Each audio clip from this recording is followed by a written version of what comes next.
The story of Emmaus takes place right after the crucifixion of Jesus, and right after, the day after the resurrection. And so it takes place when two men are walking to the town of Emmaus from Jerusalem.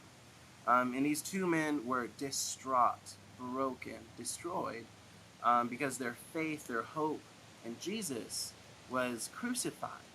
And they didn't know that he was resurrected. They heard rumors from a couple of women who saw a visitation of angels in his tomb, but they didn't believe in them.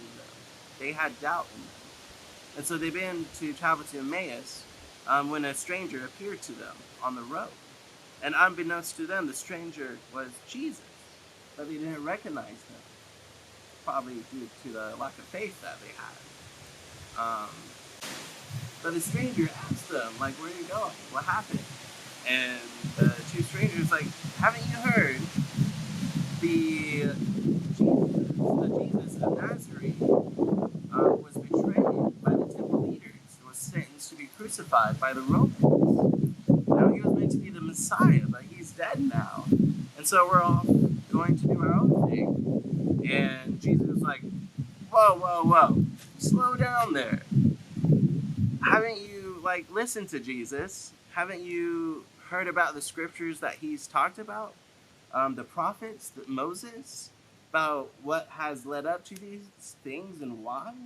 And so Jesus, unbeknownst to them, begins to walk with them and to explain to them what the scriptures meant, what the prophets had to say, and why Jesus' death had to happen. And furthermore, why his resurrection occurred. And they still didn't realize it was Jesus, but they recognized the speech, what he was saying, to be like Jesus. It wasn't until they reached the town of Emmaus, and they urged him to stay with them for the night. And so Jesus did stay with them, even though he was meant to go travel farther away from them. And Jesus Jesus broke bread with them. And at the moment when he broke bread with them, and if you remember right before his betrayal, when Jesus was breaking bread with the disciples, as one body, breaking bread for the forgiveness of sins, sharing the body and blood of Christ. In that moment was when they recognized who Jesus actually was. And just like that, Jesus disappeared as well. And so that should be remindful to us that even in sometimes the darkest moments in our own lives, when we start to lose hope, when we falter in our faith, when we trip,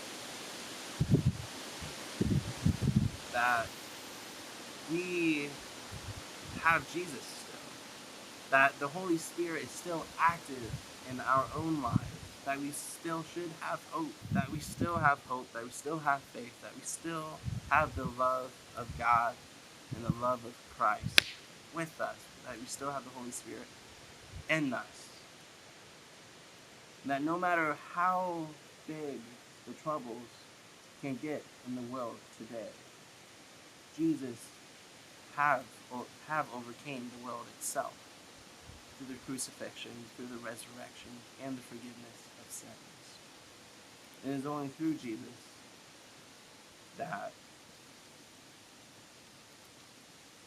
we find redemption and that we find everlasting life.